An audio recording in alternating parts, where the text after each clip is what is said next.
Welcome to Rogue Bogues. This is episode 17. After a load management week, Pro needed a day off, so we gave it to him. How you going, Pro? Yeah, I stepped on the scale. I figured, maybe it was a week I could check myself into a fat camp. Good news is that we have a new sponsor for the fat camp. Bad news is they didn't let me in. They just paid me not to be in there because I was definitely a bad influence on everybody else.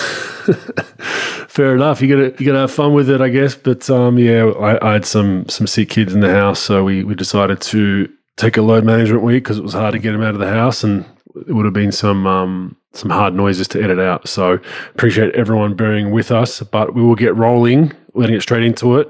The MVP race. So I've been following this pretty closely. I'm not sure if you have. I mean, we always discuss that the NBA is a soap opera at the best of times. They love these kind of things. But one thing I've found interesting, I think Nikola Jokic just isn't getting enough love. Hear my argument out. I don't think he's an Instagram guy. He's not a clout guy. He's not a guy that's promoting himself and promoting different causes outside of basketball. He just kind of shows up, plays hard, puts up mind-boggling numbers. He's having a phenomenal one-of-a-kind type year, and he just doesn't get that notoriety. You tune into The Jump, you tune into different shows, and he just doesn't get the, I guess, notoriety of a LeBron James, a Joel Embiid, a Giannis, a Steph Curry, and it's been interesting to follow, but we'll go through some numbers soon. But, I mean, how do you see that with Jokic? Yeah, I think that his game just isn't really, look, the NBA is trying to promote offense. They're trying to promote like athleticism. They're trying to promote high-paced, fast-paced, in-your-face basketball like that. And his game, for a basketball like purist who just loves the game, I mean, he's unbelievable to watch. But to like the average fan that wants just the athleticism, they see a LeBron or they see Greek Freak or they see players like that, Kawhi Leonard and Paul George. Like I think they want more of that style of basketball.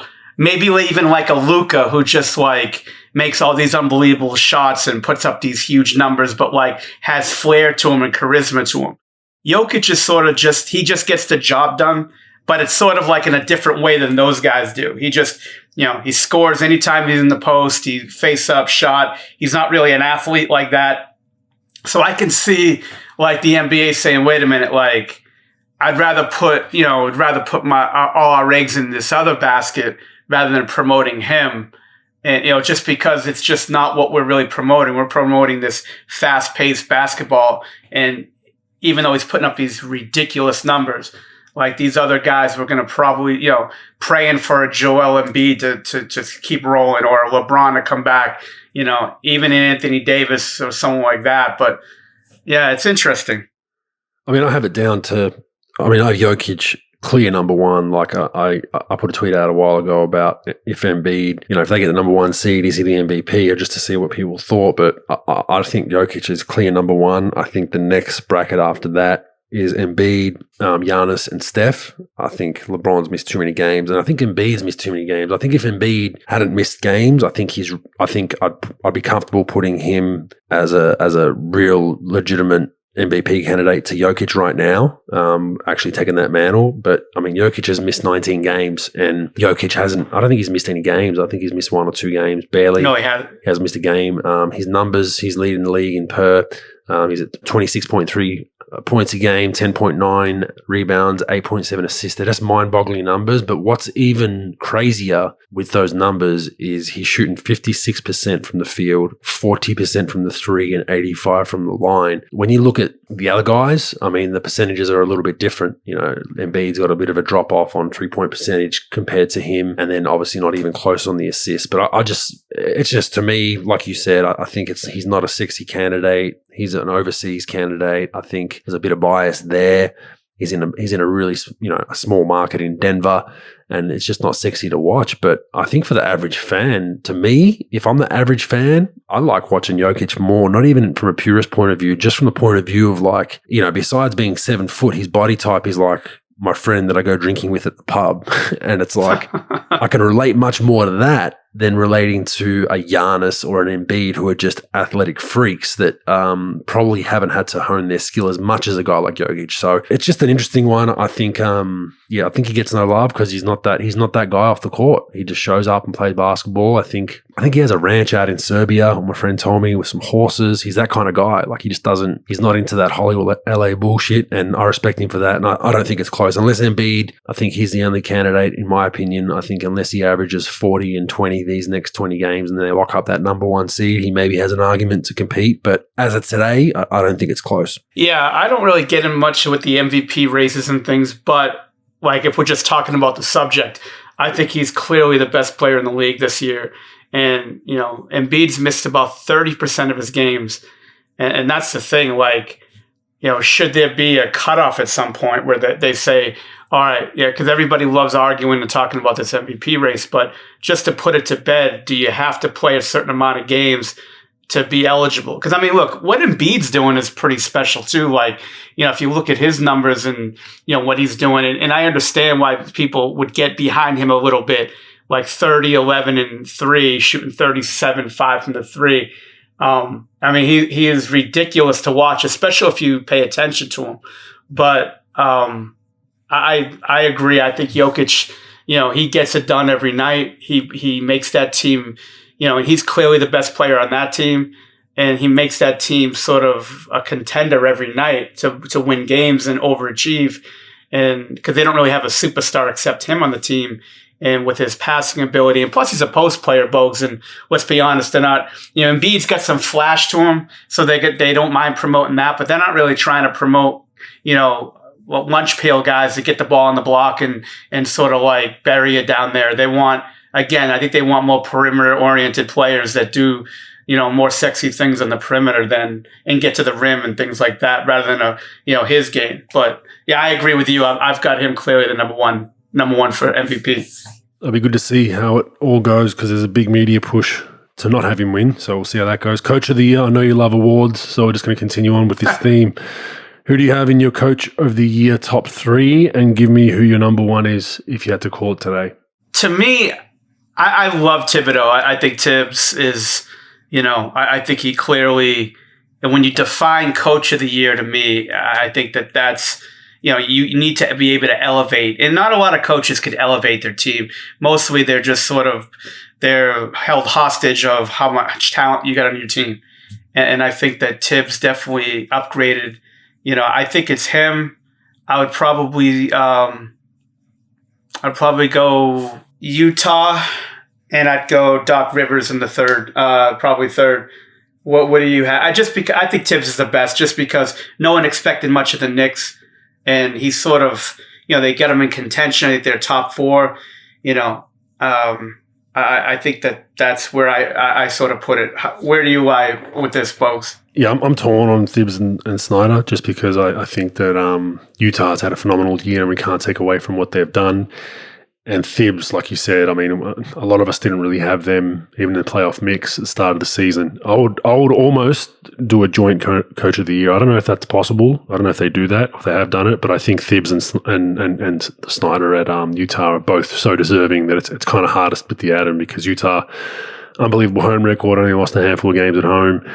They should be the number 1 seed. They've had some injuries they've had to deal with, lineup changes, guys in COVID. They've dealt with the same stuff everyone else has, and he's adapted along the way.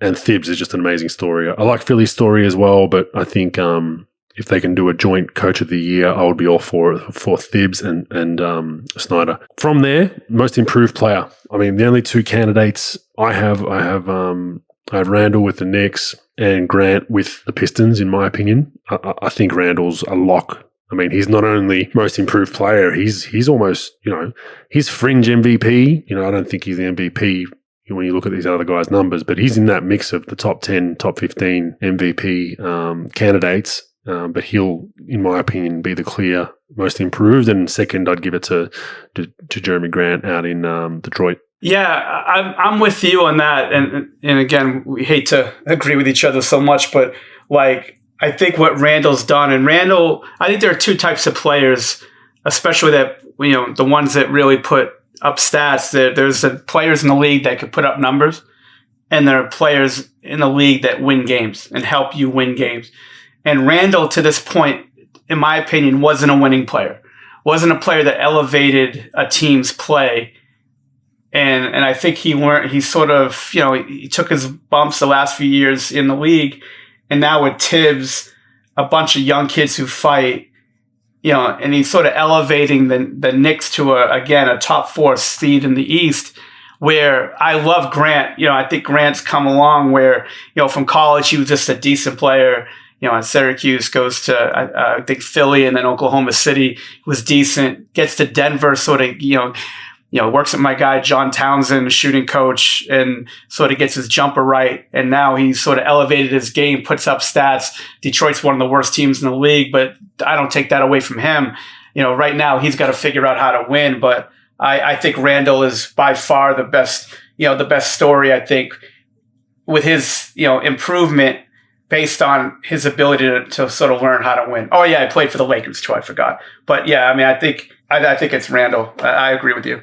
Yeah, just a testament to Julius. I played with him in LA. He was a great teammate, no issue with him, and he had a bad rap for some reason, but I don't know where that came from. He dealt with some injuries early in his career, and he was finding himself too. Like, he was a really high prospect at high school, in college, came to the NBA with a big pedigree and was trying to find himself and figure things out. And I think that frustrated him a little bit, and then that was perceived as, he's a bad dude. And I never had a feel that he was a bad dude. He was quiet in the locker room.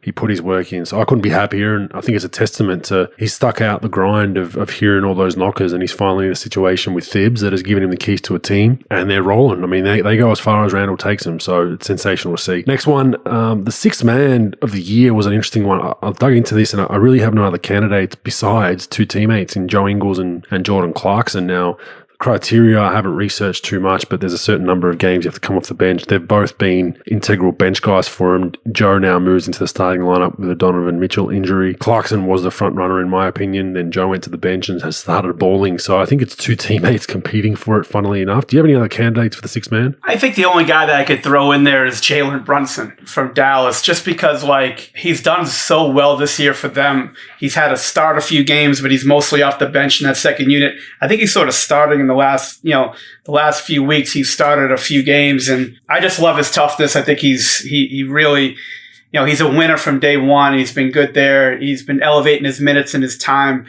since he's gotten in the league. I don't think he's in the neighborhood of those 2 yet, but I think he's a guy that I would probably put as a distant third, but somebody that you'll be reading about. I think he'll be, if he ever leaves Dallas for one reason or another, or they get rid of some guys, I think he could definitely be a starter in the league. But I think he's been a very solid, stable presence off the bench as a 6-man role for them. And I believe his father played in the NBL. Could be wrong, but I believe he played in the NBL many years ago. His dad did. His dad did.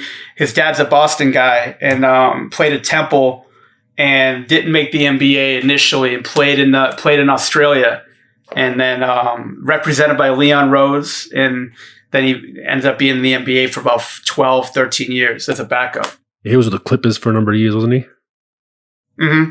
Yeah, he's been literally almost every, he's probably 8 to 10 teams that he's played with. I mean, he produced almost everywhere he's been.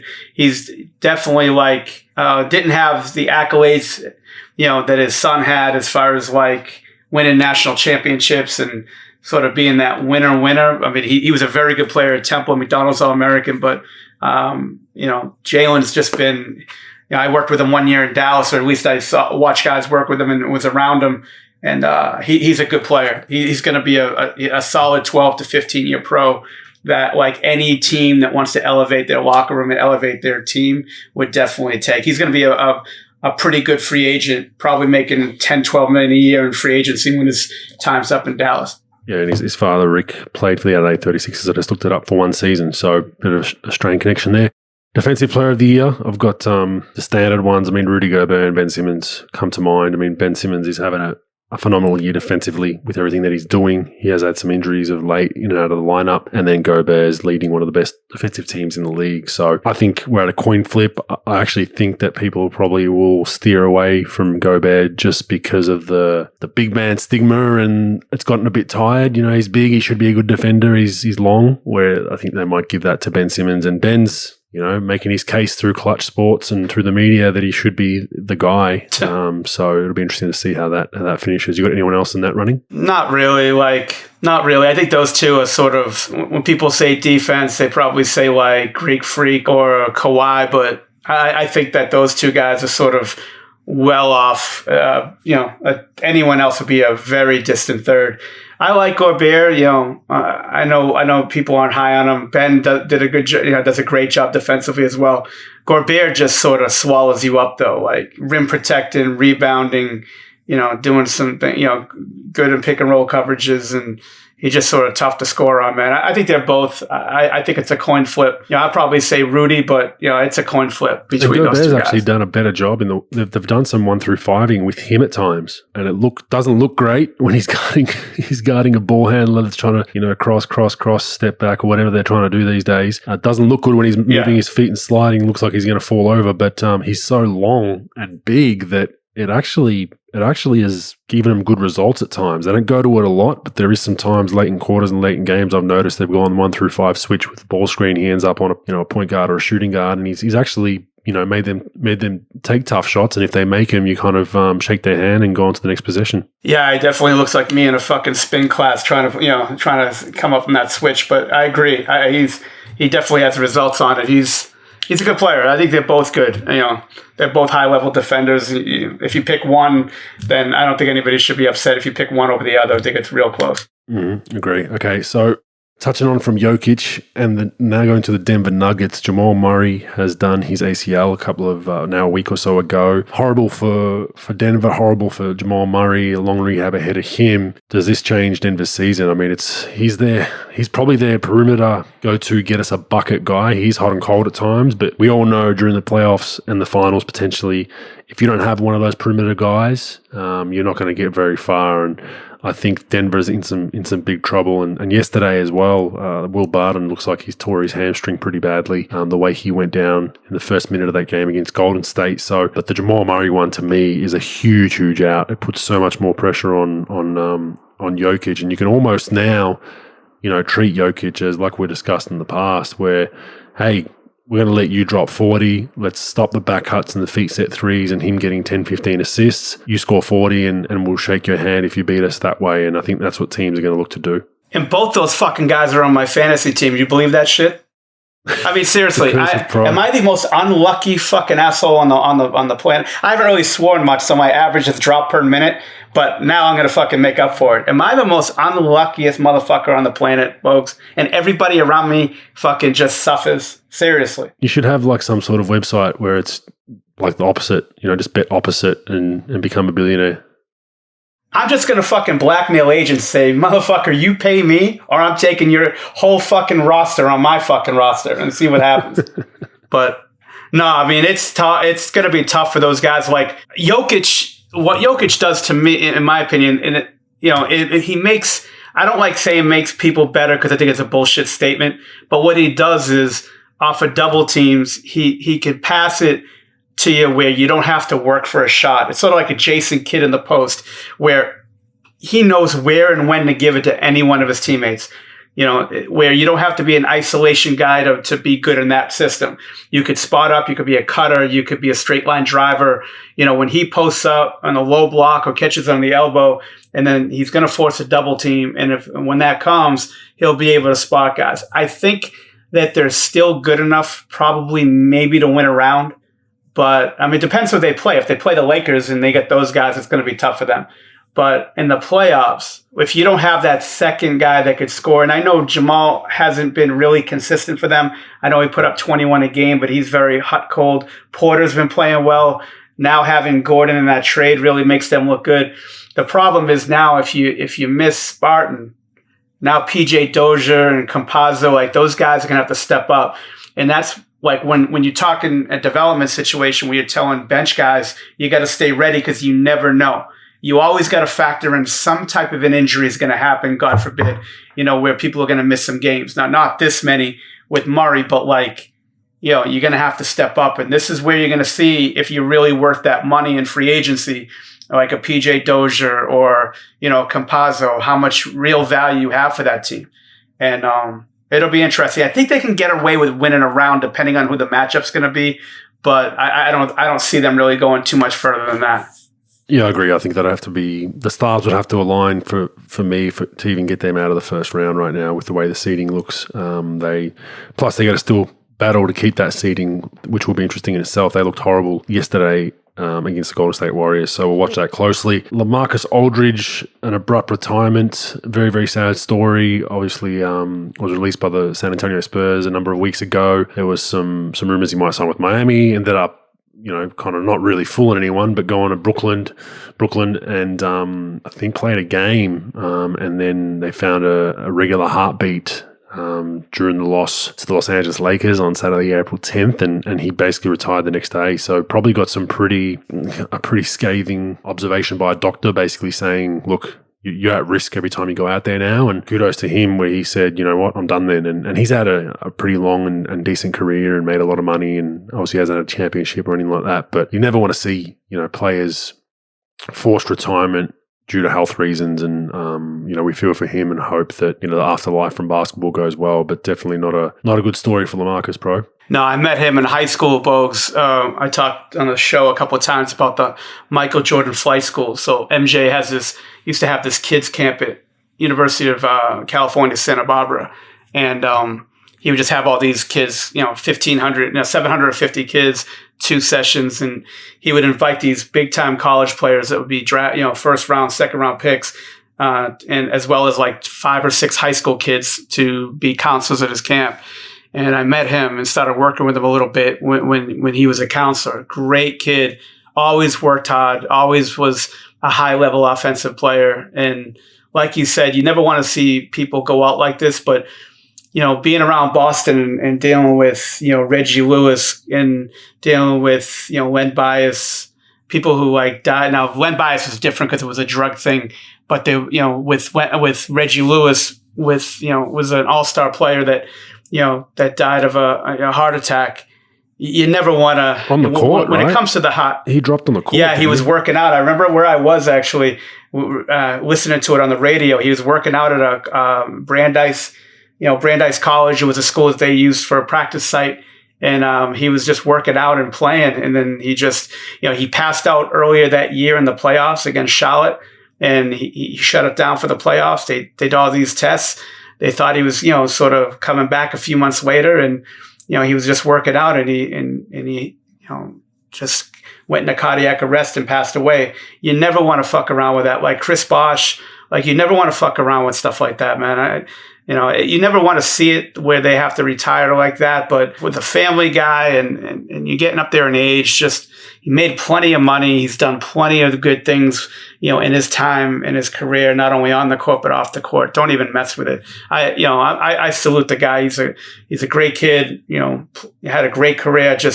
You never want to risk it with that stuff. Yeah, and the positive is that he managed to get to double-digit years and have a illustrious career and made a lot of money, but you never want someone else or something else to end your career. So wish him all the best. Next one we are going on to, there's something interesting happening with another rival league. Now, we had I don't know if you followed the soccer, but that happened last week with the Super League that ended up getting squashed, where a bunch of high-end clubs from the Premier League and whatnot wanted to go into this. Folks, what was the big thing with that? Now, is it just a money thing and people were pissed? I'm not a soccer guy, so I don't really understand. I sort of understood it, but not. What was the big deal? What, just because it was the history of the league and everybody wants to stay in that league, or was it? Yeah, look, there was a thread that I retweeted, and I tweet a lot like an idiot, so you have to kind of scroll down a little bit. But there was a guy that did a thread on it and broke it down in layman's terms and compared it to what would happen with an NBA team. But basically, there was a bunch of I think they're elite clubs from 3 or 4 leagues. So your Manchester Uniteds and your Arsenals are going to form like this breakaway Super League where, I guess their argument was that they have the most fans and make the most money and they're funding these lower teams. Let's equate. The Lakers are saying it's not fair that we're funding them, the Detroit Pistons or whatever. And they had this agreement to do it all and to play, it'd be a midweek competition. And I guess fans had found out about it from the actual clubs and started protesting like crazy, saying we won't support this. This is bullshit. It's not good for the English Premier League. It's not good for our respective leagues. It's selfish. It's all about money. We don't agree with it. And then it got squashed based on that. Like fans were just really were threatening boycotts and whatnot. And once the bad PR came, I think 1 or 2 clubs early on in that campaign were like, oh, we're out. We're not going to do it anymore. And then everyone followed suit. So from the space of a week, it was like announced that it was going to happen. And then within 3 or 4 days, the shit was gone. And it was massive news. So I guess this one is called, what's it called? Overtime Elite, OTE. They are a short form video content company called Overtime. So they announced they're launching a professional basketball league that will compensate high school age players in hopes of funneling talent away from playing both, not just college, but high school as well. So I think it's your senior year, so here we go. 16 to 18 years old. You can then go and play in this league and earn up to 6 figures to play in this league. Now, there's a few caveats that are interesting. It'll consist of up to a total of 30 players from across the world. So I'm not sure how many teams they'll have. It'll just be played. It will be based and operated out of one city. So I assume they're going to sign a deal with TV or one of these streaming services we always talk about. But it is a unique opportunity. Apparently $100,000 guaranteed for the season coming out of high school. So for a high schooler, that's a lot of money. You can actually have a pretty decent life at that amount of money for a professional athlete, and then getting down the track to maybe playing in the NBA or Europe, full healthcare benefits, so that they're looking after them. And it is backed by, some pretty big basketball players. I mean, who have we got here? So LaMelo Ball and RJ Hampton obviously played overseas, but they've looked at this as keeping guys on home soil,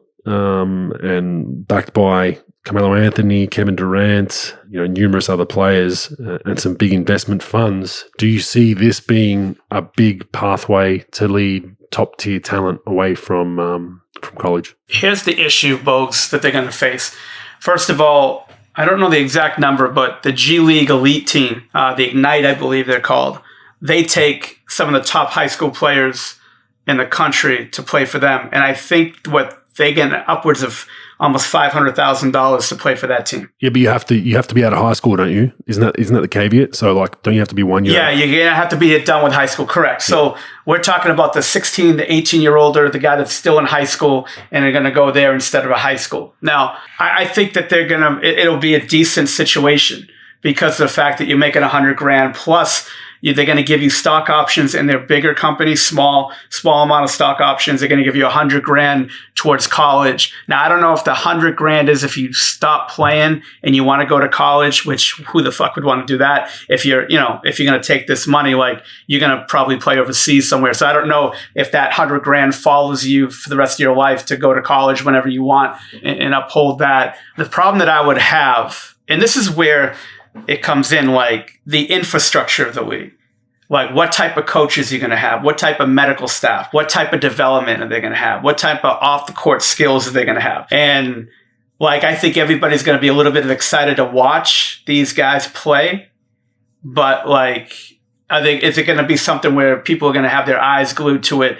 With the G League, the G League had the bubble. And I think people were excited to watch, some of the top kids that entered the Ignite team. But I can't see people being excited about watching the G League all year. It's just not something that people really like watching. They'll get sick of it after a little bit. The question is now for a 16-year-old kid, you're making 100 plus, worst comes to worst, if that league, and I think the funding in that league is very solid. So I think they'll probably have at least 2 or 3 years of it and to see where they're going to go with it. It's going to cost them tens of millions of dollars to keep this thing afloat.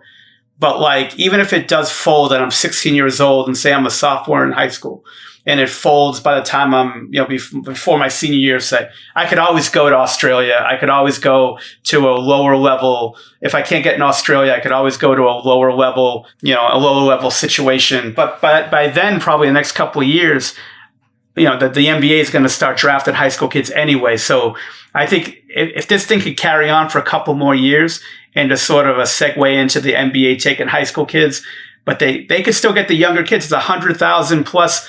There's so much money to be made off the floor that I think it would be a pretty good situation. I just think if I'm that league, I'm investing heavily into an infrastructure of coaches, people who could talk to these kids, train these kids, not only on the court, but off the court, and develop these kids. Because if you're just going to throw them into a city and just have them play pickup where it's just like a, glorified fucking shit show, it's not going to be good. It's not going to be good. I don't give a fuck who's behind it. They're stating they're also going to do a high school curriculum for the kids that are, in 10, 11, 12th grade that have left early, which will be financial literacy, media training, and social justice advocacy. So they're going to do that. They have the 100K, that's the base. Then apparently there's a bunch of bonuses as far as, hitting certain stats or whatever you're doing. And then I mentioned 30 total players from across the world. So they'll play not only against each other, apparently, they'll also play against American prep schools and go to other countries. So that's a lot of money right there. I'm interested to see the contractual agreements they have with these players. I have a hunch that they will probably have a percentage where they own the players' image rights, I would assume. This smells very much like what European soccer agents and basketball agents would do back in the day. They'd find these young, talented kids at 12 or 13 years old. They'd bring you into a Barcelona or a Real Madrid, I'm making this up, whoever, or even a smaller club. They'd pay for your shoes. They'd give you a bit of cash to walk around with. You're still living at home with your parents. They'd take care of you a little bit to an extent, but you've basically signed your life away to them the minute you become a professional. So they basically are investing in someone they think is going to be good. Now, the flip side is you could not pan out as a very good player and they just eat that loss. But the other side is that if you do, they own your rights. So I assume there'll be something in there that says that if you make the NBA, we get a cut of blah, blah, blah for 5 or 10 years, because as you said, this thing's going to cost a lot of money to fund. And we all know people aren't funding things to lose money. So how do they recoup that money? It can't be as simple as, we have TV rights with, whoever it is, Netflix or whatever. Like you said, who's really going to sit down and watch all that when you can watch NBA basketball, you can watch EuroLeague, you can watch college. This is a relatively brand new thing that I don't think people are going to be heating up the popcorn every Friday night to watch. So I'm interested to see the fine print of these contracts to see how they're going to recoup that money. I'll tell you what, they'd be completely fucking stupid if they did that. And it would be opening themselves up for a lot of ridicule if they did that with kids, because right now the big fight, and they say they're not competing with the NCAA, but their big fight is that they're making money. NCAA is making money off the backs of these kids. Right. And then that's the big thing. And that's the big fucking story, even though it's not really all that much. Yeah, they mentioned that in the article. And if I'm a kid, first of all, let's be honest. If you're a top 20, top 30 player, you're getting money from an agent probably by the time you're a freshman in high school anyway. Let's fucking be honest, right? Yeah. So you think a fucking agent who has so much to lose in trying to maximize every penny that they're fucking illegally paying these kids throughout their 4 years, you think that they're going to fucking want some other league to get a cut of what they're fucking getting? I mean, come on. It's like, it's like the fucking Legion of Doom. There's no way. I don't think, now, don't get me wrong, I think that they could recoup their money doing other things. Over time, if you watch, I started following them on Twitter and things. They have, they're big into media, getting clips of kids. I could see them getting into that. That thing the NBA does. What is that called? Where they have the online basketball card where the fucking people shot. are getting hundreds. Top Shot. Yeah, I could see them trying to do something like that, trying to recoup their money any way possible like that. Probably trying to sell TV rights. I just can't see them. It made sense for a few seconds when you were talking about buyout, maybe not percentage of their money, but a buyout, like a Euro club where, a lot of these European kids, like Peja Stojakovic and those guys, when they got drafted, they had to pay hundreds of thousands, if not millions of dollars. Like Yao Ming had to pay millions of dollars, out of his money, back to China or their clubs in China to get, for the ability to play in the United States. I thought about that, but since there's everybody's so against the NCAA that I can't see them getting away with it. But like you said, that they're putting all this money into the league. How are you going to recoup the money? You got to find ways. I just don't see the agent that's behind these kids because, of course, if they sign with this league, they're a pro. So they're going to have the agent. The agent doesn't have to fucking hide for 3 years. They can finally say, fuck it. I can show my face. Now I'm with this kid. I just can't see the agent signing that shit away from the kid. I don't think it'll be as cut as dry as that. I agree with you. I don't think it'll be as far as like, we own your rights. If you want to go play anywhere, you owe us a buyout. But you hit on the head. It could be in the form of the Top Shot. It could be in the form of like, hey, we own your image rights for any online highlights or whatever it is, right? And now, yeah, that's what I want to know. There has to be some sort of agreement where they're recouping some of this money. And look, it's not a bad thing if you're fronting a couple $100,000 a player, $150,000, and you're saying, look, we're just going to own your image rights for your, you get 10% of it, we own the rest for your NBA Top Shot equivalent, whatever that is. I mean, it's still not a bad deal in the be all and end all, right? And it's you're not all those high school kids could pan out to be pros, so there's still some risk there, but there has to be something going on that we don't know about in those. And I don't think it's illegal. I did read somewhere where they want the kid to control their brand.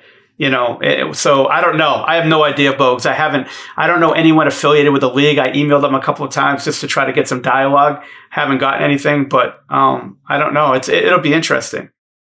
Yeah. Let me ask you this. Yep. You're 16 years old, Bogues. Do you play? I mean, what I know now, I wouldn't know. I mean, the journey that I took was great. It worked out real well for me. But as far as the NCAA, that like we've spoken about it at length, they're in some trouble. They need to fix their image rights issue where players can't sell their brand or themselves or their face, and they need to step up to the plate as far as looking after those athletes a little bit better, because now there's just going to be so many more platforms they can go to. But as far as dropping out of high school, I wouldn't recommend dropping out of high school, period. I tried to at one point, and thankfully a coach told me, no, you're finishing high school, like you're finishing high school and then you can reassess what you want to do. So the most important thing is to finish your high school degree regardless of what you want to be in life, because I think that's something you don't want to have against you. And we do know people that have been successful without a high school degree, but I think you're putting yourself behind the 8 ball without finishing high school. Yeah, the NCAA really needs to step up, I think. And I know these guys are before high school, but the NCAA has to just like sort of let it go with this imaging rights. First of all, there's only about not even 10% of the athletes will make any type of money really, in the NCAA across every sport with this likeness thing. They cared about Alabama football, Kentucky basketball, North Carolina. They'll care about some players sprinkled across the country that are really good in this sport.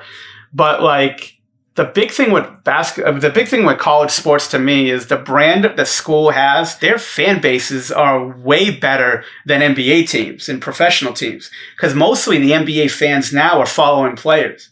These people bleed for their school. Like, I think it's a good opportunity for kids to go to college for those relationships they're going to make, even if, most of these kids aren't going to be professional, like big time pros anyway. But I think it's not perfect, the college model, but they've built up this media brand, this like all these fans, the people who support the school that graduate and go to other states. Like there's hundreds of thousands, if not millions of people in some of these fan bases that you can go to. And I think it's a good thing.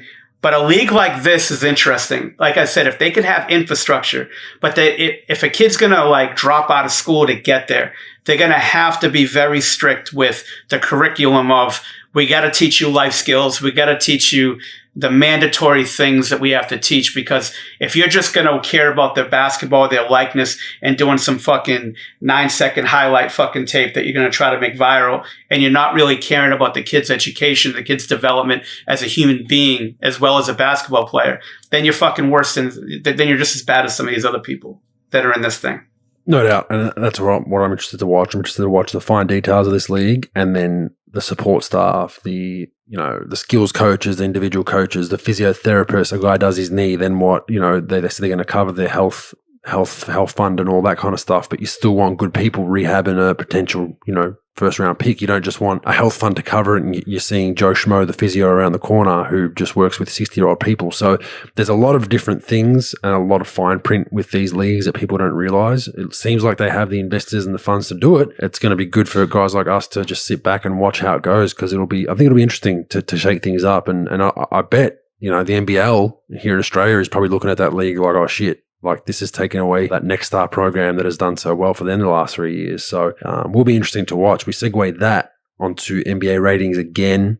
Ethan Sherwood-Strauss of The Athletic has penned another scribe. He gets into a lot of trouble for these pro for putting out articles that have facts about the ratings and not cheerleading type articles. So this one is much of the same. The ratings are down yet again. Pro, they are not looking good, and we've spoken about it. It's probably not going to affect their TV money in the future because of streaming. They're in the perfect time in human history for being a program on TV that's losing viewership because you've got so many competitors in Netflix and all these streaming services, Hulu Sports and whatnot. But there are some pretty eye-boggling things happening. So the NBA's lost viewership. It is, their TNT doubleheader not long ago, a couple of weeks ago, averaged a meager 724,000 viewers. That is crazy low. And get this, Pro, it was lower than the AEW. Do you know what the AEW is? I know AW Root Beer, but I don't know AEW. AEW is pro wrestling's distant number 2 brand. That would be why you don't know it. So, you look at that, the ESPN games are even lower. We can factor in the pandemic. We can factor in fans not showing up. We can factor in just so many different vices at home when people are stuck with their kids. But what's funny about this is there's a big spin from the NBA and its partners, the ESPN and whatnot, whenever a ratings survey comes out or an article comes out. There was one just under a month ago that ratings are up.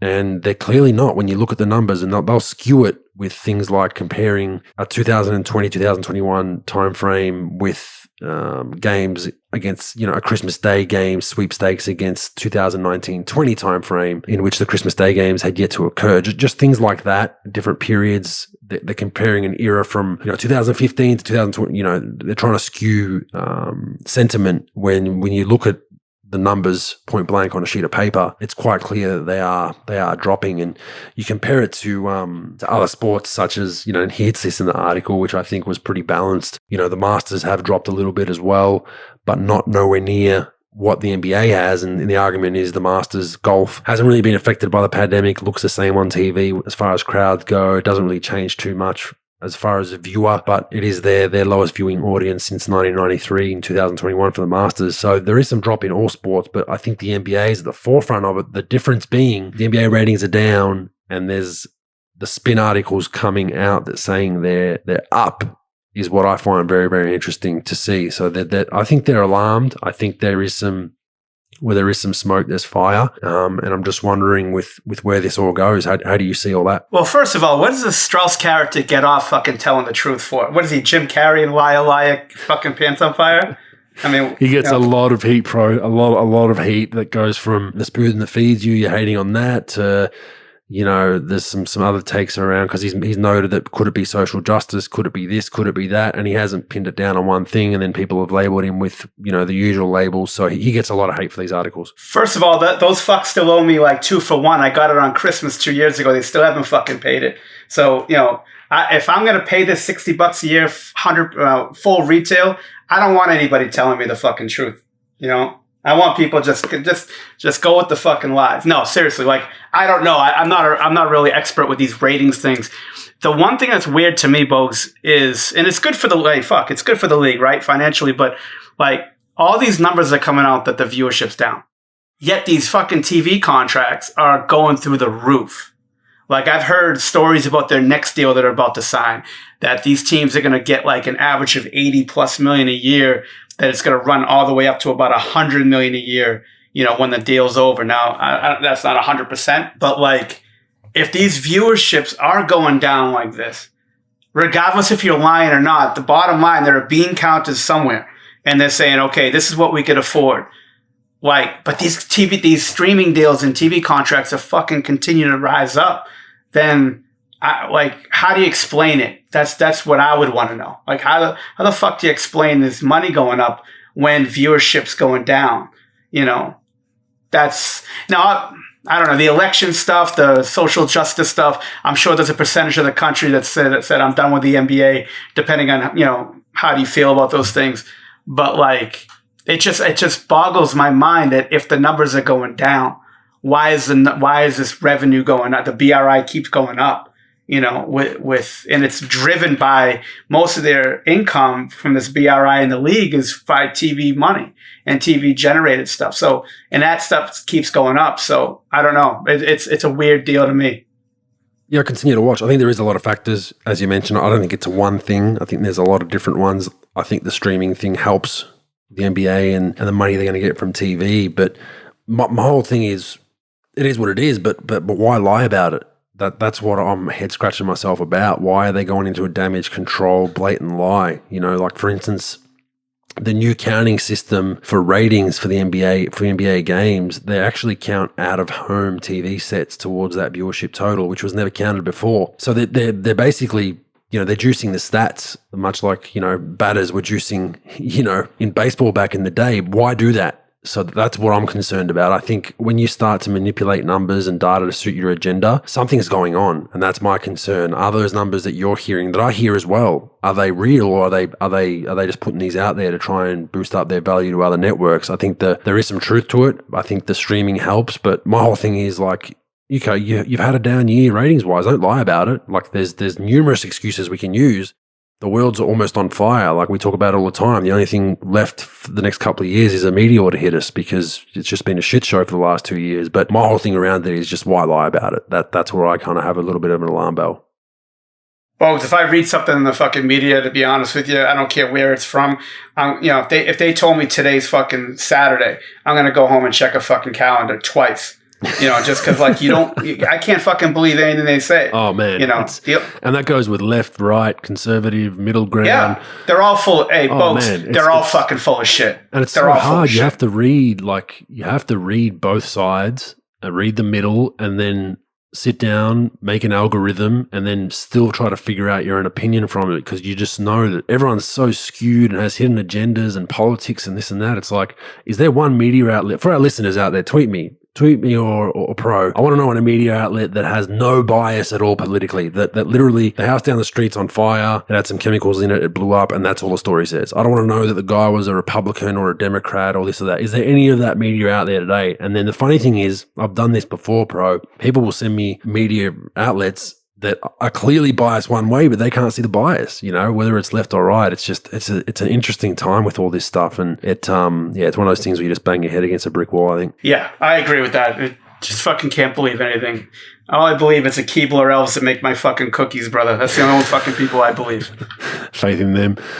An interesting one was Dwyane Wade ownership in Utah. Now, this became a more interesting story. I put on the run sheet, and then there was a few other things that came out after it, which we'll get to. But I think this was a very smart play for the Utah Jazz. They have Donovan Mitchell coming up to free agency in the next couple of years. I think D Wade is a perfect mentor, similar kind of games to an extent, with athleticism, getting in the paint, reckless around the basket at a young age. I think bringing a guy like that in, I see this as a play to keep Mitchell. I think it helps have someone in his ear. It's a new ownership group. But some interesting things that I saw a Stephen A. Smith, who I take it with a grain of salt, had Spike Lee and someone else on one of those split screen talking head 15-minute spiels you have on ESPN. And there was an insinuation that racism was possibly at play as to why D Wade didn't get ownership in the Miami Heat. And that's a pretty big bow to draw, I think. And I was scratching my head around it, like maybe it was because the Miami valuation is 2x of the Utah Jazz and the owner didn't want to budge on a discount for a former player. Maybe it's as simple as that. But race was brought into it, nonetheless, like most things. But how do you see the D Wade thing? Do you think it's a play more for Mitchell and the free agency? Do you think, you know, what is the chess move there from the Utah Jazz? Because he's not living there. He lives out in I think he's LA for a bit, and then maybe even Florida these days. But how do you see that?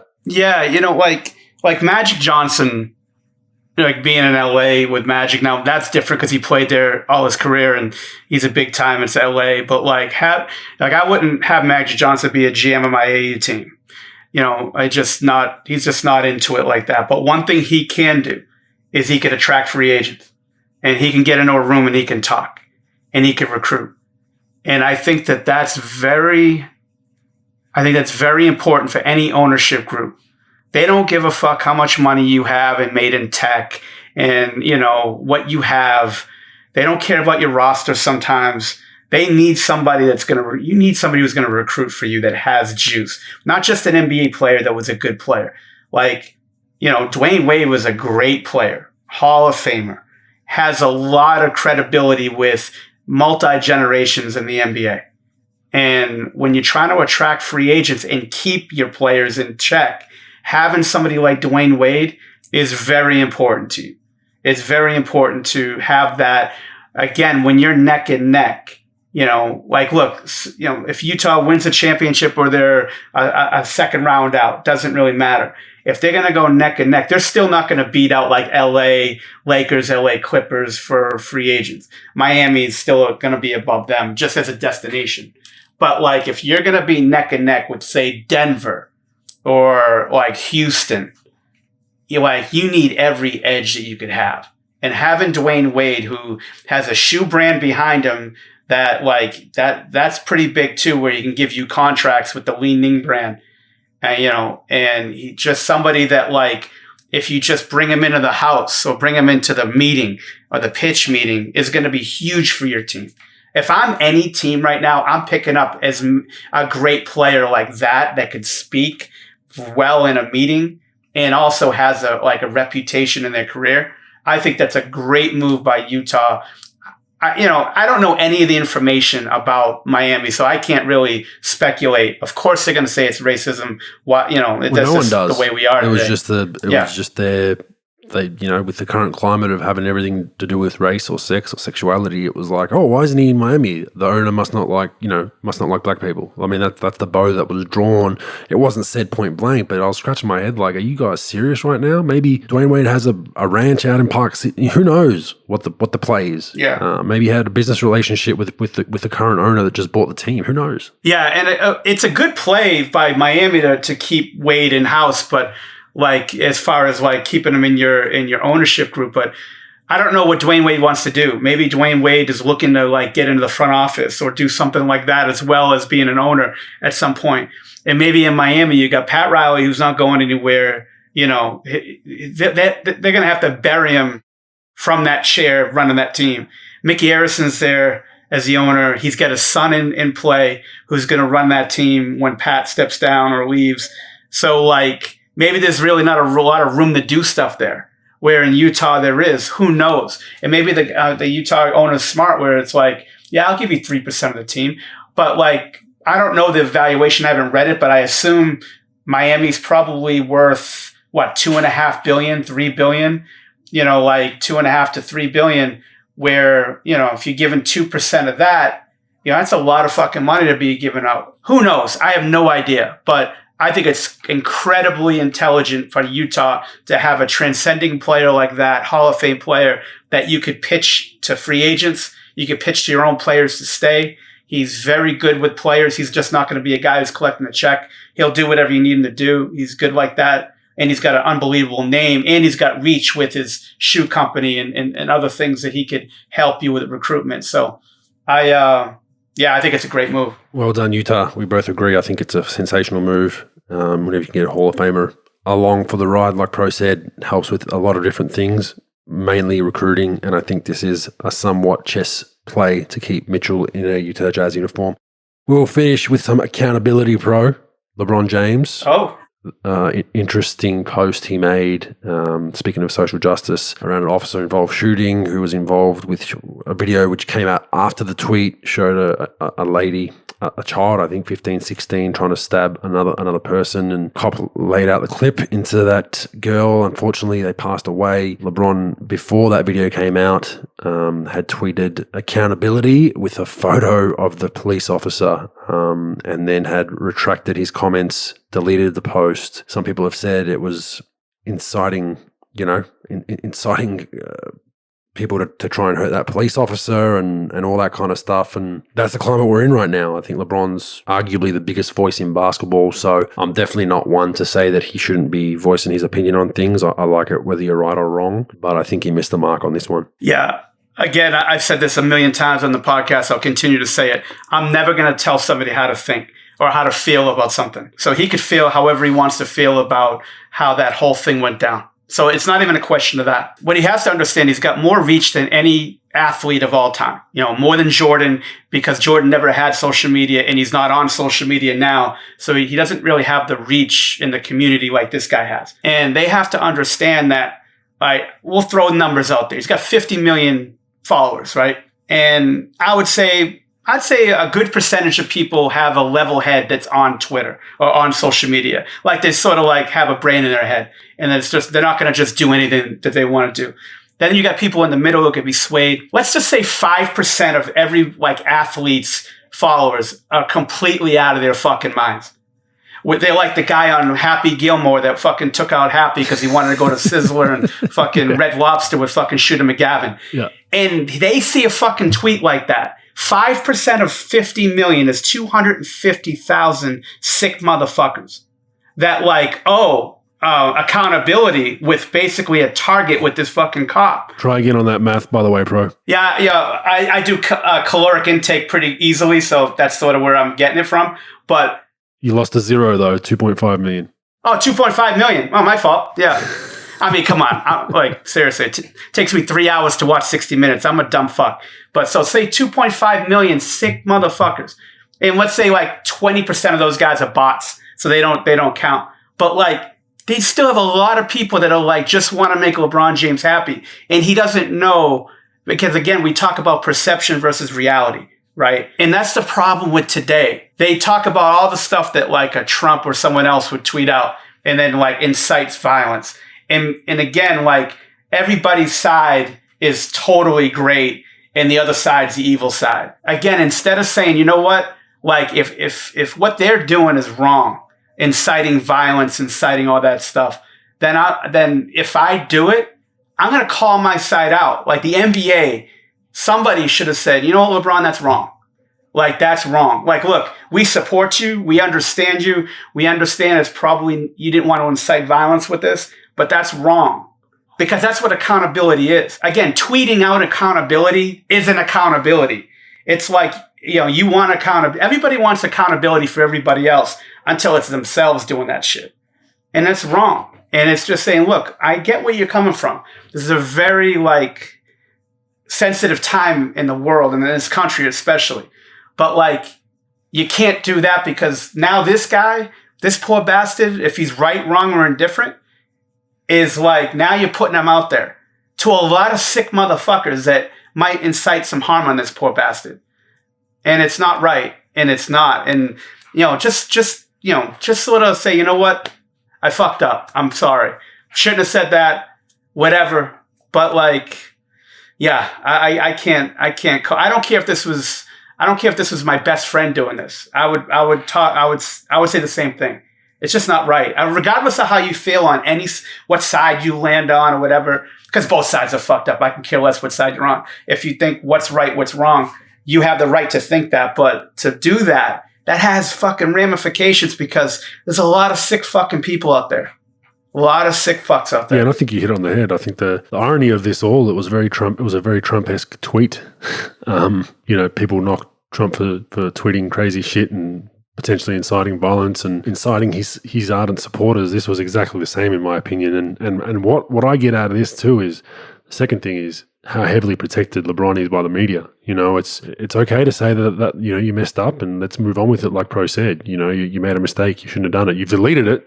The other thing that I found was very nice, I think that was actually LeBron tweeting from his own account for once, because the follow-up tweets to that were definitely Clutch Sports and his PR agency doing the damage control, but it was nice to actually see LeBron on his, actually tweeting for himself. But yeah, I thought it was bad. It was bad taste. And the fact that he deleted it pretty quickly was somewhat an apology without it being an apology, and the follow-ups to it were just a load of shit. It was just like, I'm just so passionate about this and blah, blah, blah. And it goes back to even news organizations. Let's let everything unfold first and get all our evidence before we start trying to hang someone out to dry. But that's where we're at in the world today. Yeah. I totally agree. We'll go on to the NBL. So big news here was Mitch Creek. As you know, we discussed that he was facing some pretty big charges. We discussed whether he should have played or not, whether during the lead up to his hearing. Well, we had the hearing last week and he was, all of the charges were withdrawn by police. So pretty big news here. He was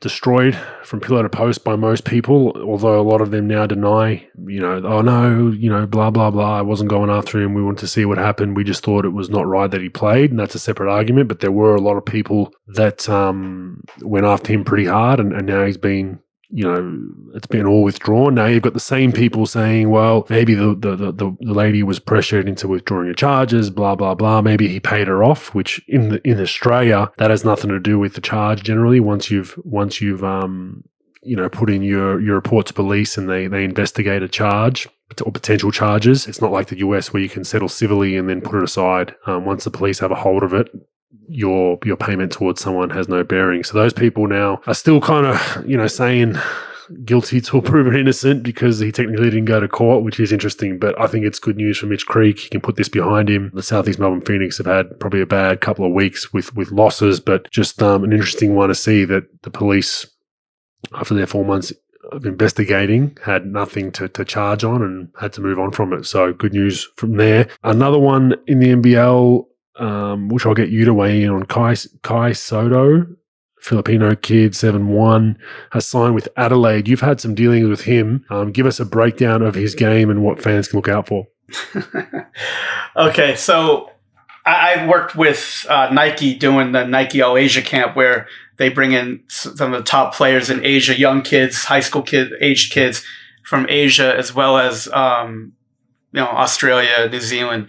So got a chance to work with the young kid for at least a summer, if not two. He's athletic. He's really skilled. He's got some really good, good feet, good skill, good skill set for offense. He's one of those guys who looks great in workouts, and depending on the competition, he's very good. Doesn't have the quickest of feet. Physically, he needs to get a lot stronger. But I worry about his foot speed. I'm going to throw out a guy like a Mo Bamba type, a guy who can shoot, skilled. Mo Bamba? Yeah. Hey, by the way, I took a fucking beating with this Mo Bamba thing. Every time Mo Bamba fucking steps on the court, I hear it from about 40 fucking people, by the way. And hey, look, I'm happy for the kid. He's doing a little bit better. Well, not really impacting winning yet. Damn game though. Well, yeah, he gets big by 50, but he's showing what he can do. He can shoot, and he's good around the basket. He just can't really move, in pick and roll defense, and he's not really, he's okay, right? He's probably better than I said, although the no bumper thing is fucking pretty funny at the time.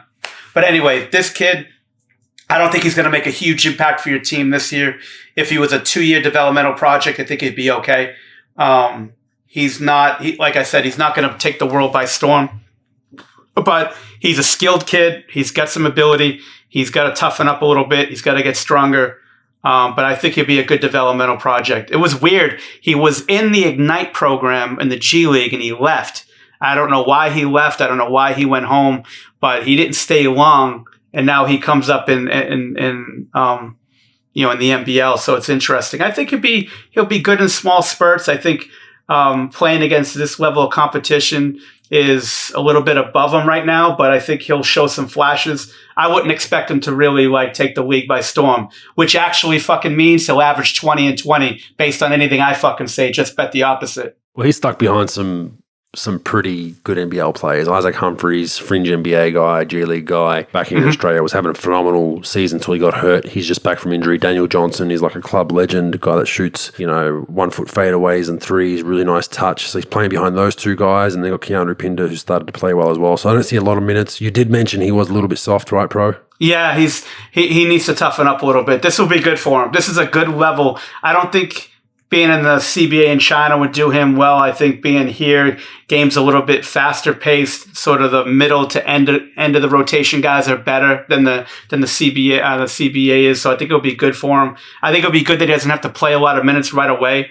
They could develop him, but yeah, he's going to have to toughen up a little bit. And I think there's nothing better, sort of for him to be able to toughen up than going against the players he'll have to go against in the NBL. And one good thing it's done for Adelaide in the league is his Filipino following has jumped the 36ers account by tens of thousands. So he does have a huge following. The Philippines love their basketball, so it's actually not a bad thing for the league as far as a PR exercise. One of the Sydney Kings, Didi Lozada, got called up with the New Orleans Pelicans, so he'll be over there in the next week or two. They've got an injury bug down there as well, so hopefully he gets some minutes. He was really playing well the last couple of weeks. I think once he found out he was potentially going to get called up, all of a sudden he just started playing free and was really balling out there. So really good kid. Hopefully he does well. The NBL's had some crazy injuries too, Pro. It's been a lot of injuries. Just I think just because of the amount of games in such a short amount of time, it's kind of followed the trend of the NBA. I mean, the Sydney Kings alone have lost 4 starters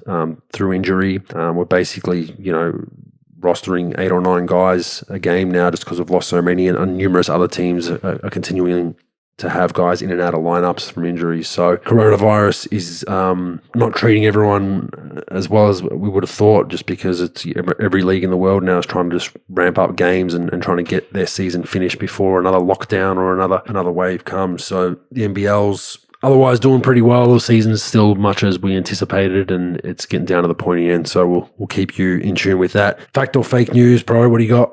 All right, Bogues. We talked about it earlier with the MVP race. With there's a lot of talk about some players that sort of didn't play a lot of games. Should there be a percentage minimum for games that you have to play, to be considered an MVP candidate? Fact, I think. I don't know if you can set a number on it, but fact that should be part of the criteria. So, as I said earlier, I would have Embiid kind of closer towards Jokic competing for that MVP if Embiid didn't miss 20 games. Jokic has done it night in, night out, hasn't missed a game. There has to be some sort of reward for that. So, I would say, whether you can put a number or percentage on it, whatever we do, fact. Yeah, I agree. I think just to sort of tell players, hey, look, this is what you're going to have to do. And I know we're into load management and, people are trying to, if somebody gets hurt, God forbid, the argument will be, well, he's trying to win the MVP.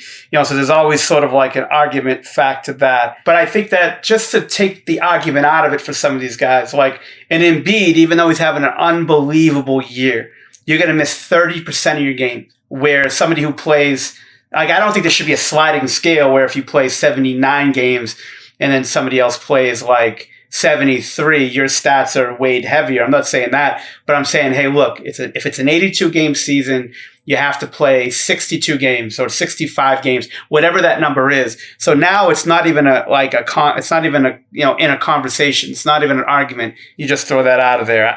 That's what I feel. I feel as though you should probably need to be able to do that, where you sort of put a minimum on it. I think 65 is a fair number too. I think in an 82-game season, I think 65 or above to be eligible is a fair number, because it's generally... Would you say 45? No, 65 out of 82. 65, yeah. That's a fair number. Just because for awards, all NBA teams, they generally look at that. If you're below the 60s, you're probably not, unless you're LeBron or Kobe, you're not getting in there. But yeah, I think 65 is a pretty fair number. It gives you 17 games for load management and rest and all that kind of stuff. I agree. All right, so we talked about the overtime elite, all right, and there are very few really good developmental situations in the world for young kids to play in. But if we're just talking about development, forget about the money.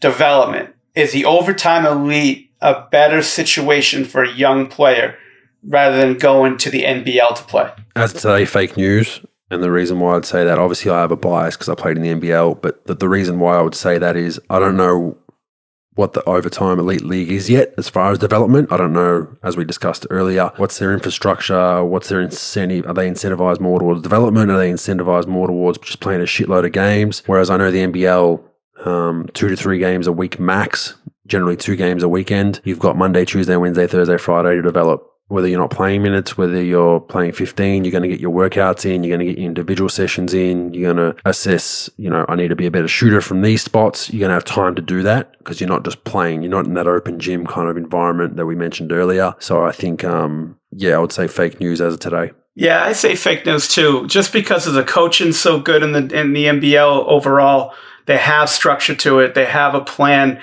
as far as their development. I mean, I'm not saying every team's great at it, but the players you be playing against, your schedule, I think it'll be a better environment, better situation. I don't know how this league's going to be structured out. I'm sure with the money behind it, at least for the first year, they'll probably put some, good infrastructure into it, because they want to look good. They want to go forward. They probably want to make money in either selling the league or, just trying to make money with it. But I just can't co-sign a league that I don't know anything about.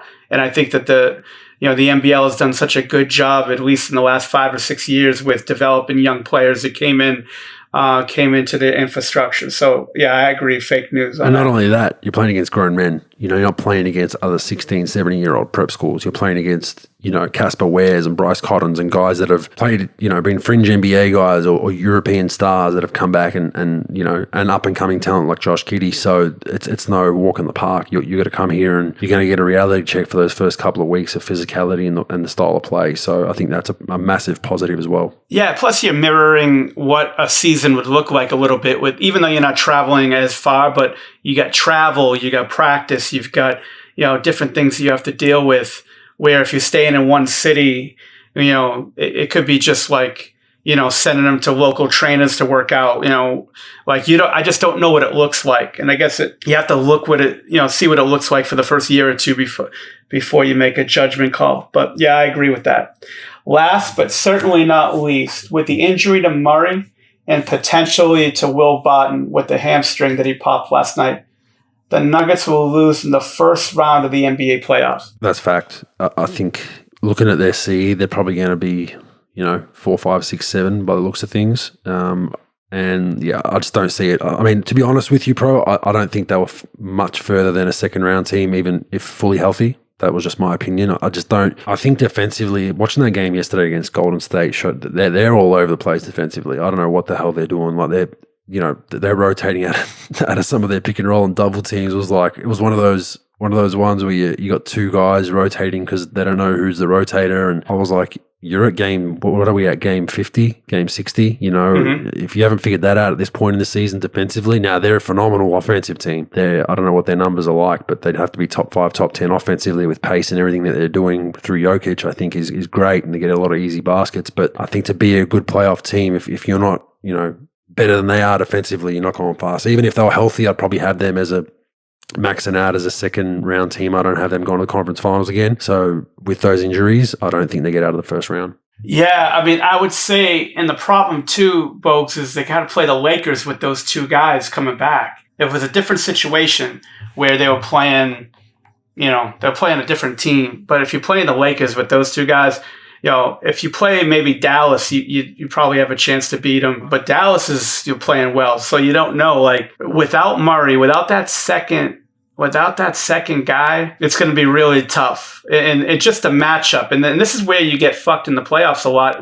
Is you could be as good as you want to be, but if you get matched up with the wrong team, I just think if Davis and LeBron's healthy, which I bet they will be, just because they'll milk it the rest of the way. They're just to be good coming into the playoffs. I just think I don't like their second unit of the Lakers. I don't think they're going to win it this year based on that. But those two guys, I mean, I can't see Denver really matching up as good as Jokic is without Murray, without Barton. And you got to play those other guys coming off the second unit to try to elevate. I think it's going to be really tough for Denver to win unless they go back to a bubble. They go back to a bubble, they were like the fucking 86 Celtics, last year. Since Jokic. I don't see it. It goes back to my theory of Jokic just not caring about clout and being out in the streets and Instagramming. The bubble was perfect for Jokic.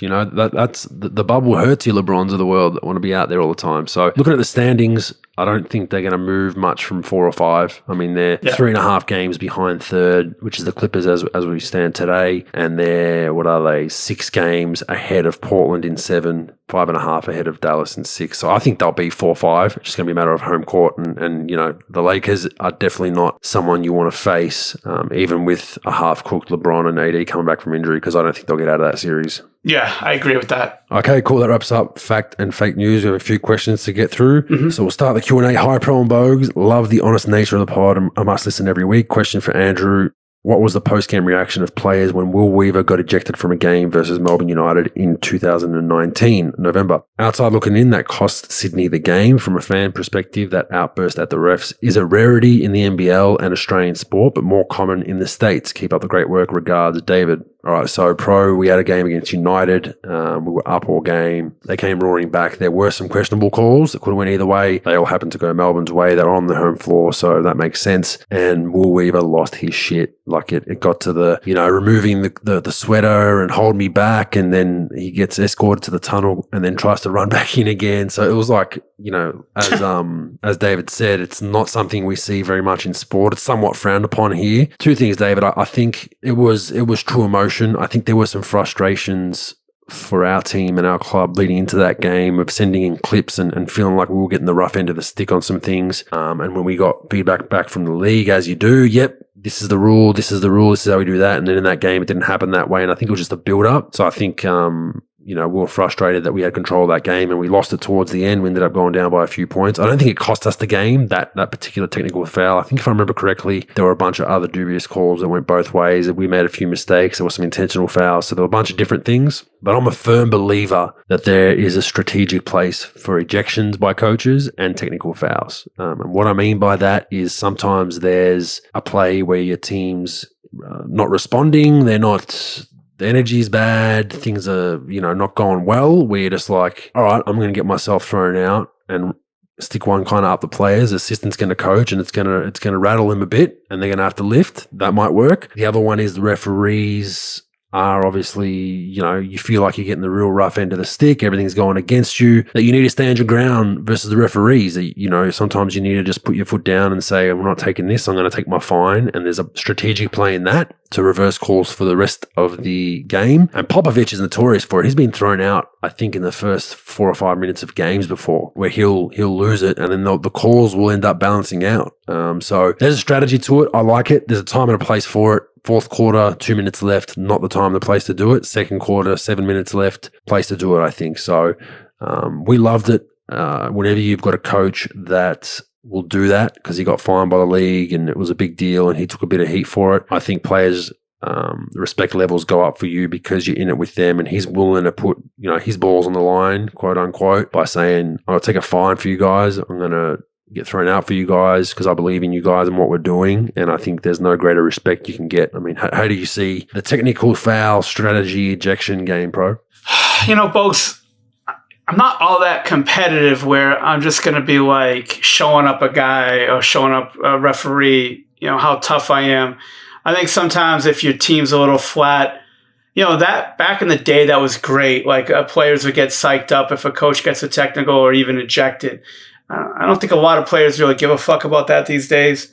I do think that, especially if you're a mild-mannered coach who don't get a lot of techs, if you're going to go and get yourself a technical foul, especially if it's a veteran official, they're like, all right, I have to sort of step up a little bit. If this person's getting out of character, getting a technical foul, not that I have to make up the calls, but there's got to be a reason. But I think that people like taking their shirt off and fucking, it's that fake fucking tough guy shit anyway, because he knows there's 22 people that's going to hold him back anyway. Like that, I'm going to fight the referee bullshit is stupid. But I think that there are times sometimes where you got to wake the situation up and change it a little bit and get yourself a tech, make yourself hurt a little bit. But this whole thing about chasing fucking referees down like you're a tough guy, I've seen it too many fucking times where you just shake your head and be like, come on, smarten the fuck up. Who the fuck are you going to fight anyway? But I think it depends. I'm not big on like the ejection, like going after referees, but I am, hey, look, if you got to wake a referee up, I'm definitely big on it.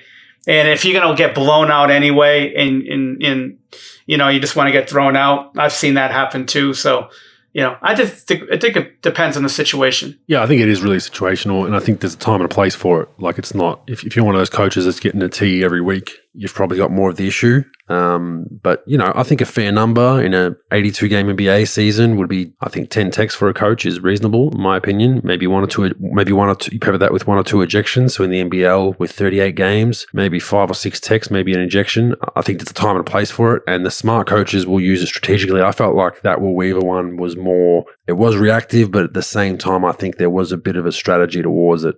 As much as he probably denies it, I think there was, I'm going to take one for the team. team. I'm going to show my players that I'm with them, and I'm going to put my foot down on the referees and put a bit of pressure on them. And Adam Ford, funnily enough, the head coach of the Sydney Kings now, who was our assistant under Will, he did a press conference about 2 or 3 weeks ago about a back and forth he had with the referees boss about the direction we got about certain things, and then we do that and we get called for it, or vice versa. And he went on this big spiel, got fined $5,000, which I believe our owners paid anyway. Because we liked it, and the calls did change for a week or two. So, I mean, there is a strategy with all that. So now if you're coaching kids and junior sports, I highly recommend you don't get thrown out of those games. But in professional sports, I think there is a play. Thanks for that one, David. Next one, quick one, mate. A lot of talking heads over in the States, and it's hard to gauge if any of them are actually taken seriously from this side of the pond from Australia. Do you, particularly when you're based in the US or pro, think any of them have good opinions, or are they all just in it for the headline? Personally, I really like the podcast with Bill Simmons and Ryan Rossullo, focused on just basketball and numbers, and he also likes the mismatch with KOC and Verno. Seem to have a good basketball-related discussions of today's game instead of just screaming about how player X is better than player Y in the annals of history. Cheers. That's Andrew in Officer. How do you see that one, Pro? I think he definitely has a point. Yeah, I definitely think he's got a point. There are just some that I think most of them are pre-recorded in the sense that are predetermined as far as what side they're going to take. Like, especially the ones that they argue, I think it's just for shtick, and most of them are just shtick, oriented. I don't think there are a lot of them that are real and or know what they're talking about in most. And I think they're good characters, and I think that they get paid a lot of money to be those characters. I do agree. I think to me, Rossullo and Simmons are the best. I like them. They're, I've known Rossullo for a while. Just he was always around the Boston area. He was like he worked at a radio station in the Boston area for a while before he sort of went big time. I think he knows what he's talking about. I think Simmons knows what he's talking about. They're well versed in what they do.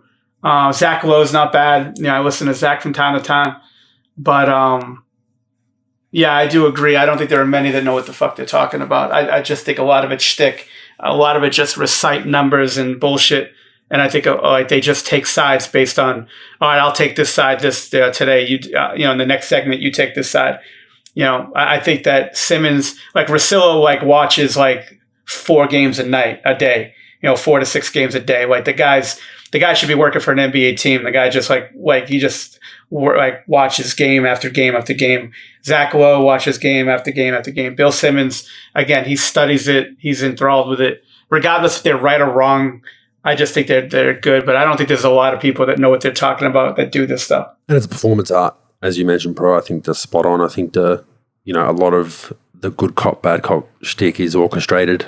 Say this and then I'll say this, and then we'll get a clickbait headline on Instagram or whatnot. And I think that, when you know what you're looking for and you can see it, it's even more prevalent. It's so obvious that it's, the Skip versus Stephen A debates, just you just feel like, headbutting a brick wall because you can just see it. But for a lot of people that don't know how that all works, they think it's real and it's not. I definitely side more towards the analytical takes or the deep dive takes of just something unique and something you're not looking for with a bit of sense of humor. That's where Bill Simmons is good, because he can drop an F-bomb here and there and be funny about certain things, and I think that's a good pod to listen to. So I think you're on the right track there, Andrew, and obviously listen to us, so we're doing something right. But thanks for that question. Next one. First one, I'm a big fan of the podcast and love what you and Mike do. Great hearing from you, and also someone who's been around professional basketball for a long time that isn't the head coach or a player, which is uncommon but needed. He put around in capitals,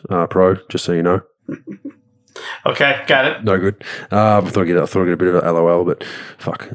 Finishing that off, I saw you retweet the signing of the 18-year-old Filipino K Soto by the 36ers during the week and tag Daniel Kickett. That led me to ask you about the infamous brawl between the Boomers and the Philippines. I'd like to know where you were when you saw it and heard about it, your initial thoughts, feelings, and actions, and anything extra you've been told by teammates. Was definitely a tough watch as a fan, seeing 5 players being outnumbered with their teammates on the bench, respecting the rules and not being able to help their teammates. Thanks again for the work you're doing with the podcast. Jordan from Adelaide. So, Pro, when Filipino kid signed with the Adelaide 36ers, I added Daniel Kickett, who was infamous brawl starter from that Filipino brawl. I don't know if you've obviously seen highlights of it, and I just said, leave the kid alone. So just being a dickhead as usual. And they got some laughs from some people online. But the brawl, I was at home on my couch. I can't remember what year that was, but I think my firstborn was pretty young at that time. The wife was upstairs, and I was about 11 o'clock at night, I think, if I remember correctly, 10:30, 11 o'clock. And I was, we were up. The Australian national team was, the Philippines were up by 30 or 40 points. And I think it was the third or the fourth quarter. And I'm, starting to do those long blinks and about to fall asleep.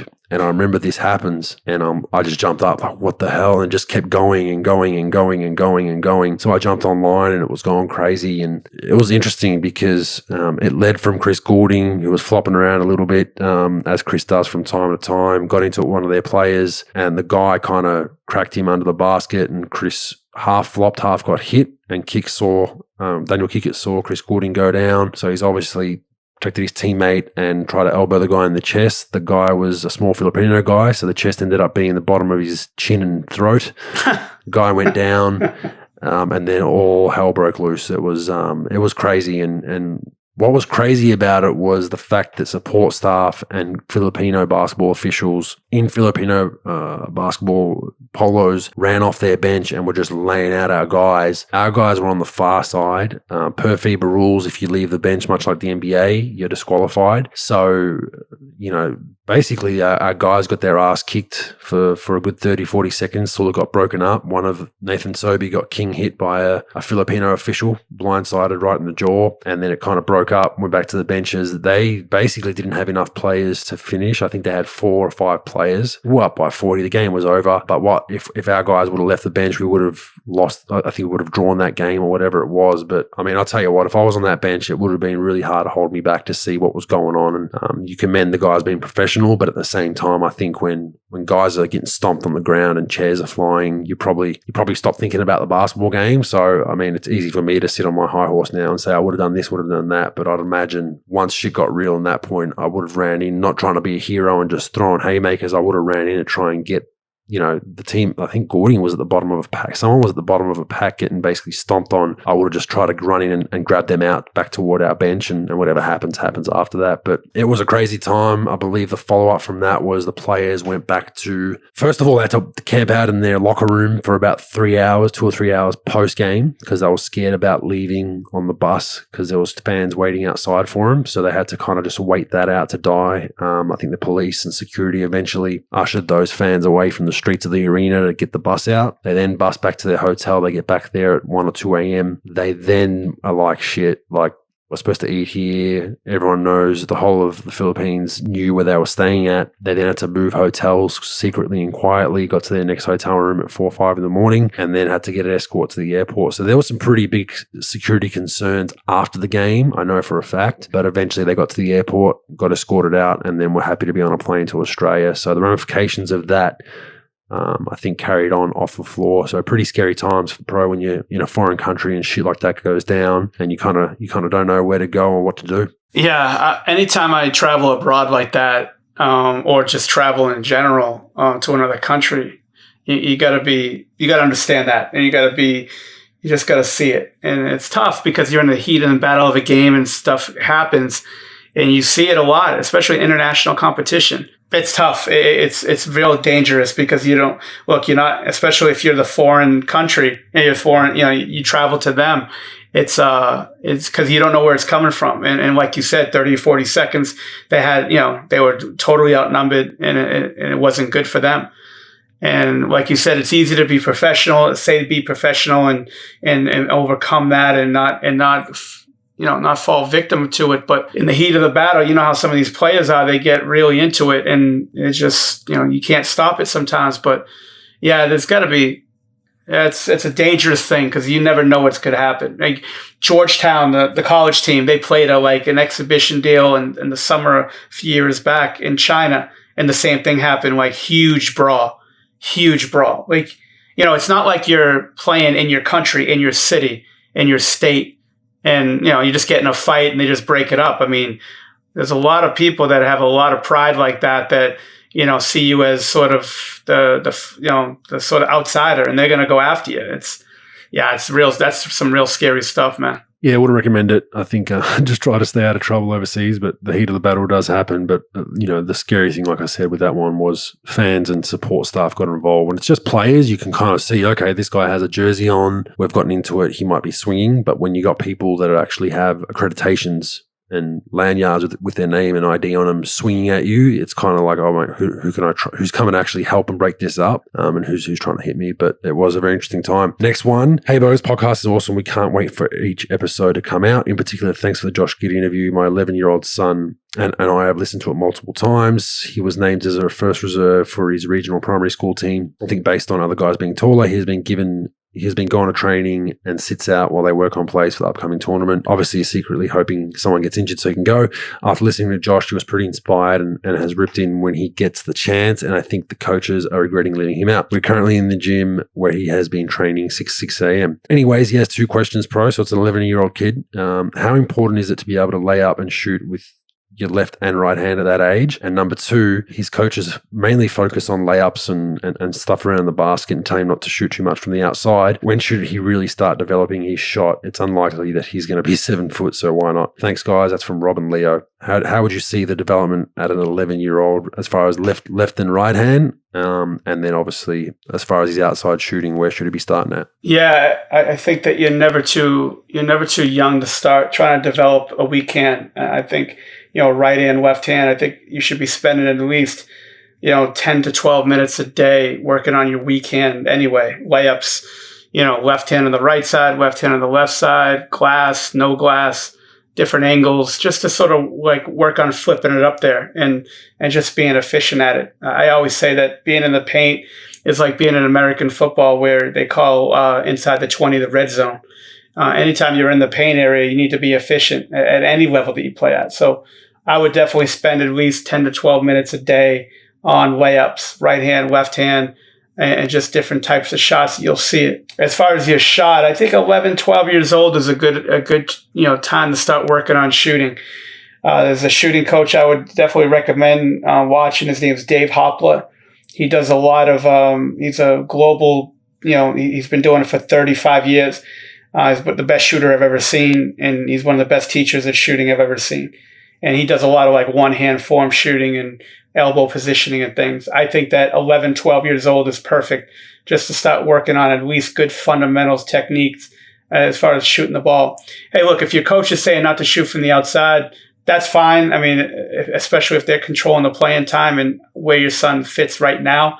Maybe stay away from that during games, but in your training sessions around the team, I think it's always good to, work on your shot. It's never too, I don't think you're ever too young for that. And I think really even before workouts with your team, working on that one hand form shooting where you're, getting your elbow in and work on your follow through and getting the ball up off your palm and things like that. So yeah, I think layups are very important. It's a very important part of the game that you really need to be able to do consistently. So I would continue to start, implementing that into your regular program. Yeah, and with the shooting stuff, I think just doing what Pro said, your form shooting, what he means by that is, so start about a foot or two or a meter from the front of the hoop and just shoot what a normal jump shot from far would feel like. So maybe do 5 swishes with your right hand. You can even do your left if you want to start working on that. So you make 5 each hand, take a step backwards towards the free throw line, just 1 step, same thing, step backwards, same thing, and then work your way back closer to the basket if you want to finish off.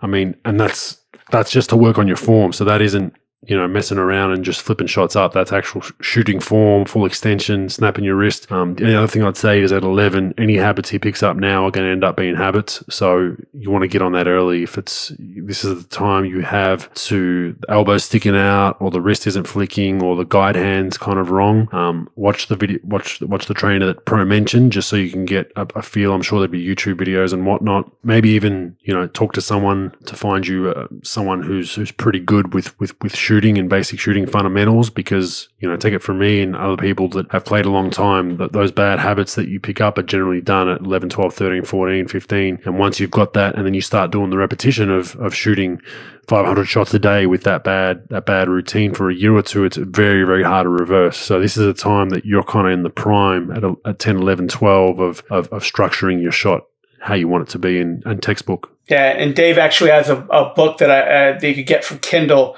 It's called Basketball Shooting, and it has video in the Kindle book where just examples and him talking and showing how to shoot form. I'd highly recommend it. I recommend it to anybody working on shooting. But what Bogues said, it's very important to get your fundamentals down now, because when he becomes 17, 18, very rarely will he get better as a shooter past that age. He can make small adjustments, and there are some outliers that really make big jumps.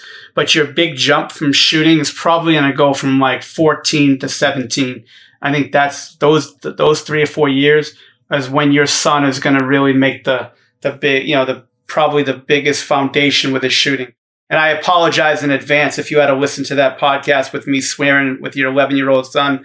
I take full responsibility for, I'll buy half the book for you based on the bad stuff that he's probably going to have to hear those 4 or 5 times that you listen to that podcast. Thanks for that one, Rob and Leo. By the way, Pro, speaking of money, I believe that Facebook video you watched, the Facebook NBL game you paid for, was free on Twitch. Someone alerted you to? Motherfucker. Yeah, so you $1.99. You owe me a refund for wasting my time listening to your spiel about getting your $1.99. So how about you send me $1.99? That's $5 more than I have in the account right now. But can I pay you with my 4 PayPal accounts and 3 credit cards? We'll just take it off the pay we're paying you for this podcast. Motherfucker, Twitch. God damn it! All right. Yeah, save yourself $1.99 next time. All right, story time. So, this is a pretty funny story. I'm not going to name names for obvious reasons. So we're talking about crazy broads now, Pro. Crazy ladies, the ladies around pro sports. So a pretty crazy, interesting story. Now, like I said, I'm not going to mention timelines. I'm not going to mention who it was for obvious reasons, but it was a teammate of mine who had a partner, let's just say at the time. We get to a particular city one night. So the way it works is you get to cities at different times. We ended up getting there pretty early. It was a West Coast city, so I'll say that. We get there at about, I think we get there at 1 or 2 in the afternoon. We had maybe a 10 a.m. flight or 11 a.m. flight. Now, obviously, all these Reddit dudes will probably already have it down to 5 cities, but anyway. So I'm in my room. We're in our rooms by about 3 p.m. So I'm like, I'm going to have a quiet night tonight. I'm just going to stay in. I'm going to, I think I was playing FIFA at that point a lot and sort of some room service and chill out. Anyway, we're sitting there. I order my room service. I get a ding on the email. It's from our equipment manager. It's a forwarded email from the league. Hey guys, just a heads up. There's a girl in this city that's extorting NBA players and professional athletes when they come to town. Basically had the name, photo, whatever, right? So keep in mind, Pro, this is about 7:30 p.m. We've been in the city for 4.5 hours already. So I've gone into our team group chat and just said, we've been here for 4 hours. I'll bet my next paycheck that someone is already probably with this girl. And I was just railing the equipment manager like, dude, like, you need to send that shit as soon as we land. Like, what are you thinking, right? And he was like, oh, man, look, I just got it from the league. They just sent it to me. So anyway, the female in question ended up being with the player at that time.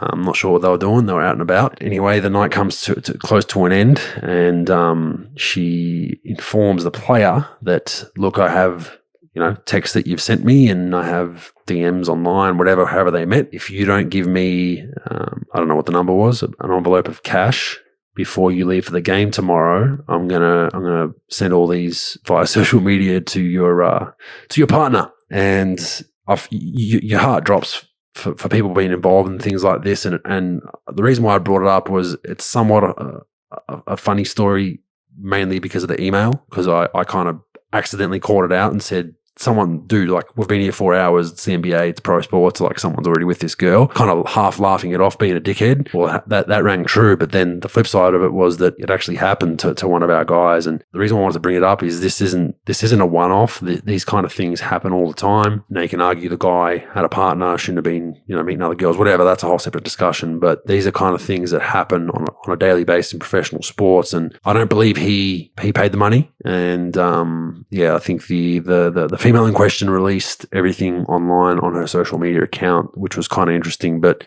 thankfully, the girl didn't have a pretty big following, as you do, being an extortionist doesn't have a great amount of followers these days on social media, or you'd hope not, maybe on Instagram these days, but who knows. But just a funny story that I had, and some of the shit you see along the way on the NBA and professional sportsman's circuit, and some of the absolute, shithead people you meet, it just leaves your head scratching, bro. Bogues, I don't really have a story for that because, look, I mean, me and women just, they go our separate ways with that, because I'm one of the most grotesque human beings on the planet. But, with NBA players, those Chicago Bulls teams are pretty good in the 90s. Celtics and Lakers are pretty good in the 80s. Your Golden State had their little run, but women's genitalia, and it is completely undefeated when it comes to NBA players. Always remember that. Completely undefeated. What's the record, like 1,000,001 or something, right? 1,000,000. 1.9 billion and I think the team that played the Harlem Globetrotters had more wins. The Washington fucking Generals had more wins than fucking NBA players versus women's genitalia.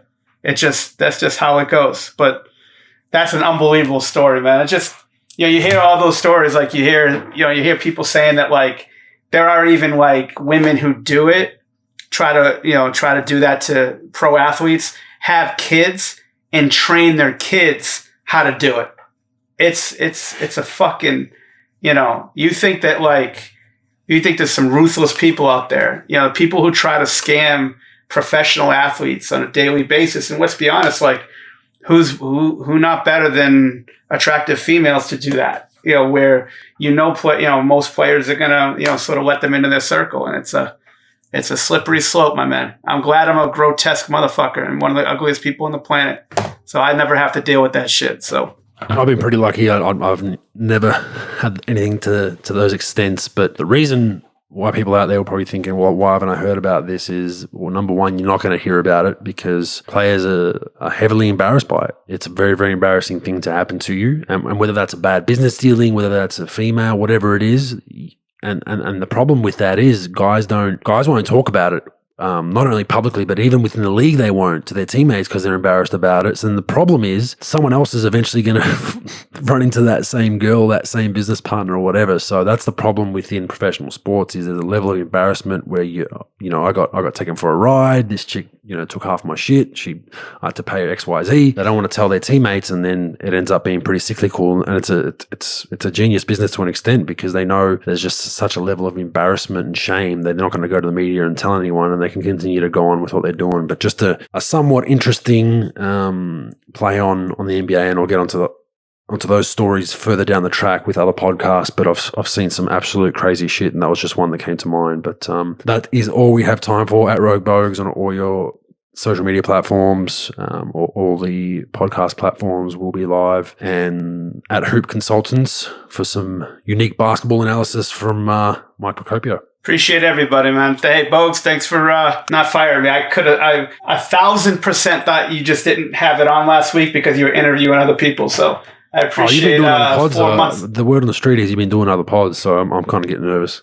Dan Dickhouse, yeah, absolutely. I was tired of your shit, so I wanted to fire first. So it's always good to fire first. You can't swear on those other pods, though. That's a problem. No, nobody's going to deal with my shit. Plus, I'm not going to pass a physical with any other fucking outfit. So, obviously you're picking from the bottom of the fucking barrel. So I got you, buddy. I'm here until you tell me otherwise. All right. We'll see you next week. Thanks, everyone. Thank you.